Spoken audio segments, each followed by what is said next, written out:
Hello and welcome to my channel. In this video I will be showing you guys what I believe is my first competitive race of 2025. This was a Herefordshire Junior Karting Championship round that happened on Sunday the 19th of January, and it was very fun, I must say. I had two goals on this day. The first one was not to die or get injured like it happened the week before when I was practicing at this track with Adrian and a cart landed on my shoulder. That was not a very fantastic or pleasurable experience, although it was quite fun crashing. The second objective for me was just to practice consistency as well as overtakes, because I wanted to be much more aggressive, as I believed I could push the limits of not getting penalties a lot more. I was coming into this not expecting a good result at all, and probably getting a few penalties, because I was going to try a bunch of new stuff that probably would not work out. But as you can see later in the video, I got quite a bit of good practice and not as many penalties as I would have thought. Currently I'm going around the track for my first qualifying session, and because there's nothing really happening as I went out at the front, I'm just going to skip ahead to my fastest lap of the session. This lap was a 34.18, which put me in 4th place at the time.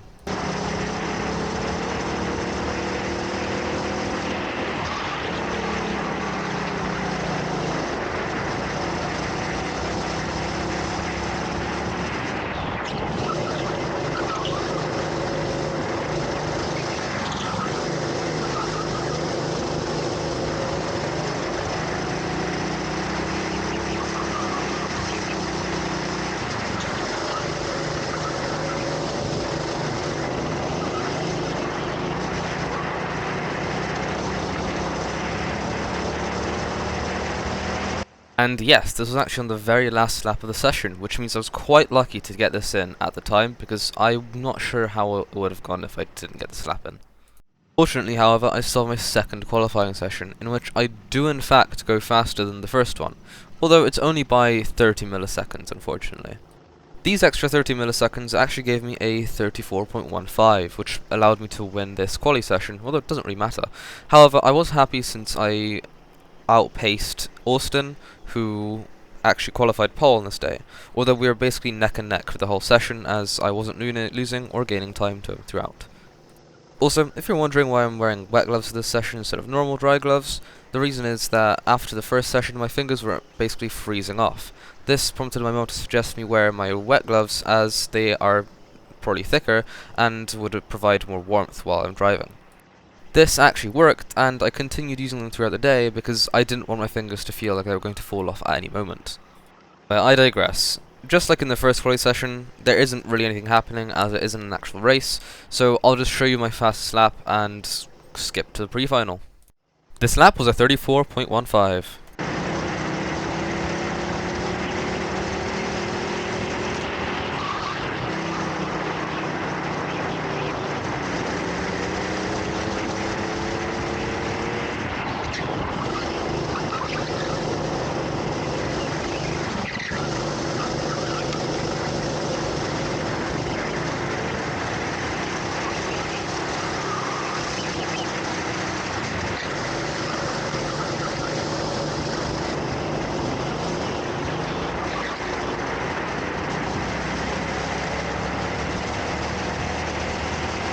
Again, it seems like this lap was on the last lap of the session, just like the quali one, so it might be a theme actually. Anyway, overall I qualified in P6 for the pre-A final, because other people out-qualified me. So that means I'll be starting on the outside, and let's see how it goes, because starting on the outside at Herefordshire isn't the greatest. Okay then, here we are, starting right behind Quinton Vajer and in front of Ben Mason. I was honestly quite skeptical of the outside start, since even on the inside I'm not very great at getting good starts, which means that if I get a bad start on the outside, I'll be hung out to dry and get a really devastating beginning to my races. What I will be trying to do to minimize this is try to angle my kart as much as I can to the inside, so that right on the start, instead of being facing forwards, I'm facing slightly to the left, so I can cut across the track and get to the inside of the corner that's coming up right ahead of us. As the marshal runs back to the front of the grid, I prepare myself to try and react as fast as I can to the green light. Unfortunately, however, because there's a lot of people who just jump start as soon as the marshal points to the light, we had to do a restart because there were too many people who actually jump started it. For example, Quinton, and I think Ben as well, which is how he got such a good start. As soon as we see the red flag, I try to slow down as much as I can in order to not hit into the back of Ben Mason. Instead, I get a whack on my back myself, as the driver behind me isn't able to do the same. It doesn't matter though. Anyway, I see someone, I think, overtaking under the red lights, although I might be gravely mistaken, but that's why I was waving my hand round. Either way, it doesn't matter as we get regridded and the race gets a full restart. Now that we are regridded, you might notice that my kart is at an even bigger angle than it was before. This is because I felt like I didn't get a good enough start and wanted to redo it in an even more extreme way. I was also frantically waving my hands around, wondering how the hell Ben Mason was able to get such a good start. I assume it was a jump start, but I can't be sure since I didn't actually see it myself. As the lights go green, this time no one actually jump starts, which means we get a good launch and are just barely unable to cover off Ben. This allows Nick Simisker to also go up our inside and get a double overtake on both me and Ben, since Ben leaves the door wide open at the next hairpin. Don't know why a lot of people are doing that. Personally, I think I should have been more aggressive with Ben on the start and push him a bit onto the grass, instead of just letting him take my position. Either way, instead of working with him, I decided to just send it up the inside at this banked corner here and take the position back and try to hunt down Nick Simisker, who's right in front of us. Since the front pack is still really close together and fighting, I'm hoping they'll continue to do so, so it allows me to just catch back up to all of them and allow me to get more overtakes done. At this corner here, I do a bit of follow the leader where Nick nearly spins and then I nearly spin as well, but oh well.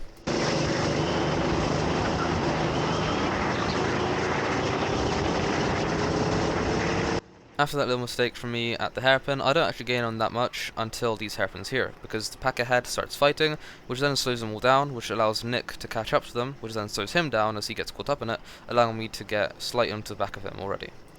After that second hairpin, Nick makes the mistake of defending way too early. He looks behind, sees I'm right behind him, and instantly defends, even though he didn't have to. He gets a bad entry and then bad exit, and then just doesn't defend the next hairpin, which means I'm able to go up the inside and get in a really easy position. Now that I've overtaken Nick, my goal is to catch up to Zach, Quinton, and Gabriel, who are all fighting up ahead, as well as Leo and Alston, who are fighting for P1 and P2. I'm really hoping that a situation happens like it happened with Nick, where they just start fighting, slow each other down a lot, and allow me to catch back up again, because that would be very, very ideal, and would allow me to get into the fight much, much easier. I will now skip ahead to that point and state how many laps it took and what happened during that, as nothing actually happens other than me just driving. Okay then, it's now about 3/4 into the race and I'm still a little bit behind Zach and the others. However, something will happen throughout this lap that will allow me to close up significantly. Through this double hairpin section and the straight, I'm still like about a kart length and a half away, but going under the bridge and into the hairpin for the up ramp, they slow down a lot, allowing me to get right onto the back of Zach. This is then cancelled out by the exit as I accelerate a bit late in order to not hit into the back of Zach, but it still allows me to gain a lot of time on them. As you can see, I'm much closer to them now than I was on the previous lap, in the exact same spot. This time I also close in on Zach going through this right banked corner. I close about a whole kart length. Through that first hairpin, I'm also gaining a ton of time, and I'm likely now starting to begin thinking about sending an overtake someplace near here. I lose a little bit of time on the straight, but it's nothing major, so I'm still thinking about an overtake. Now, going into the hairpin for the up ramp, I decide to go for it. Unfortunately though, I bump him out the way slightly, which then gives me a 1-place penalty. I think that if I committed more to the inside for that overtake, I would have been able to make it stick without actually needing to use advantage by contact. However, because I did gain the position by contact, I am getting a penalty for that, and yeah, which is unfortunate. I am now also needing to defend from Zach through these corners, as he is right behind me and I don't want him to get the position back. At the second hairpin, I'm able to slow down on the inside and slow down a lot on the apex, which then allows Zach to hit into the back of me, making him lose speed, giving me speed, and allowing him to slow down those drivers behind him. However, unfortunately for him, the drivers behind him nearly spun him out of the race, which caused me to get a large gap to the drivers behind, and means I don't have to worry about them anymore and can fully focus on catching the drivers ahead. At this moment on track, I am in P5. Unfortunately, I don't realise I actually have the penalty until I get off track and start talking with a few people who then mention it to me. This means I'm actually starting in P6 again in the main A final. Anyway, now that all the excitement for the pre-A final has been concluded, I am going to just skip ahead to the main A final and show you how I get along.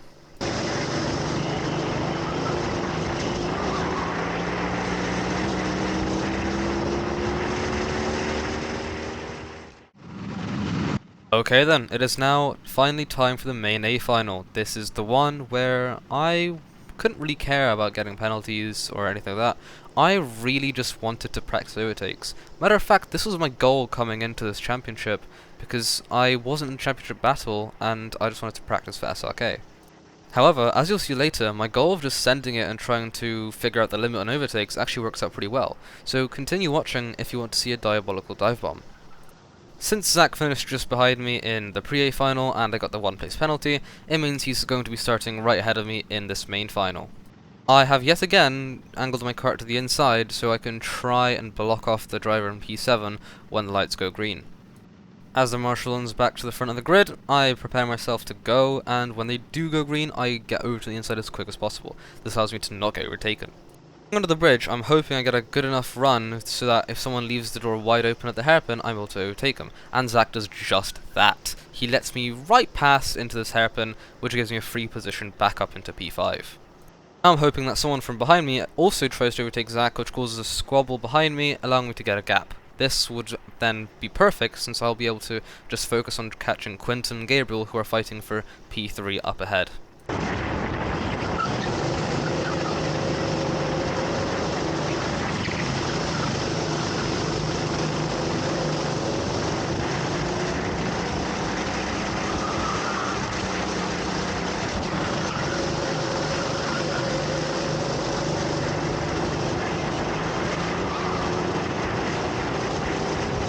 Over the last few hairpins, I've been losing a lot of time on the exits while gaining a lot of time on the entry. This could be a sign of a bad kart, although I really doubt it, as it's way too early to tell, and I could just be driving really badly and going into the corners way too early.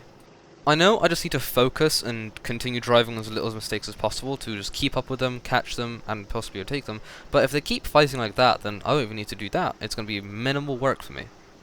It seems like the larger problem is actually Zach, who's right on my tail and nearly tried going up my inside out of the second hairpin. If he's keeping up with us, then that might be of an issue, as if I'm trying to overtake them and defend from him, it wouldn't be a very great mix. It seems like I'm quite a bit faster than Quinton, Gabriel, and Leo through the first right bank corner and the first hairpin, so I'm maybe thinking of making an overtake there when I catch up. Annoyingly though, and this will be a recurring theme, going into the second hairpin, Quinton slows down quite a lot in order to not hit Gabriel. I never expect this for some reason, just don't learn, meaning I slow down a lot on the exit onto the straight, which loses me a lot of speed. And as you can see, this is actually quite a bit of a problem, since Zach and the other drivers are still right behind me. If I make any mistakes here that are too big, they will overtake me without hesitation.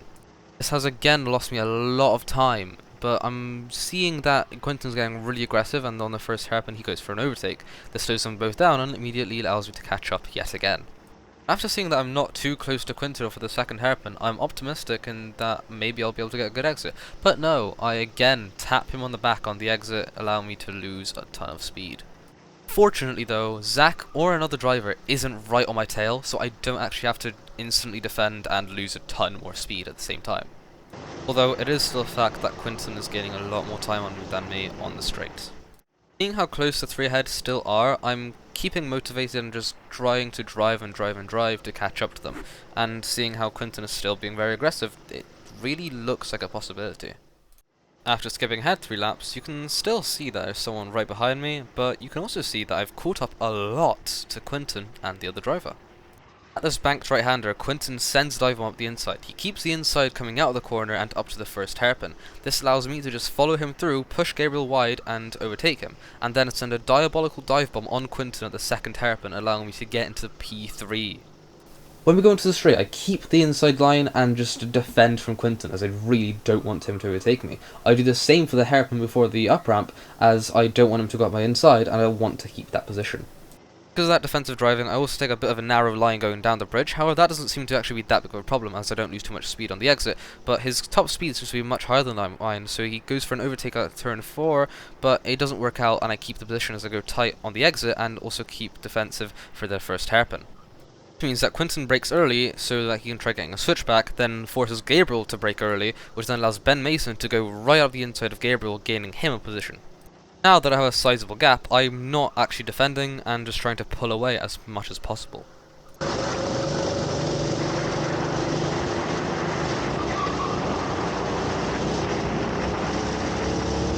However, this is actually easier said than done, as even though we pulled away on the last few corners, on the exit of turn 4, he just catches right back up.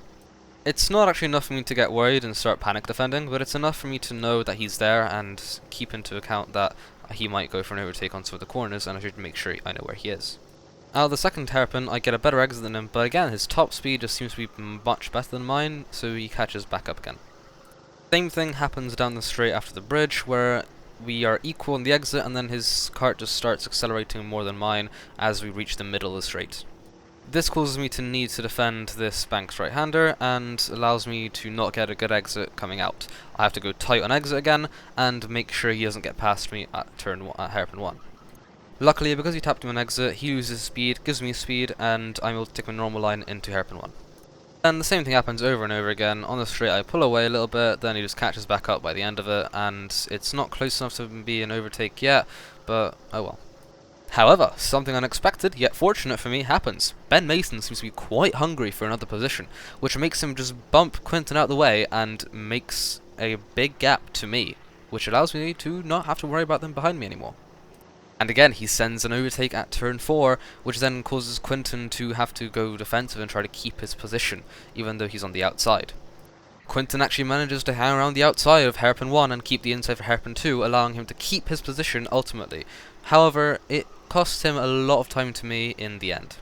Now my sights are set on the driver in P2, Leo Belamenko, who, after all this scrapping, has just been able to pull away and is now on his own.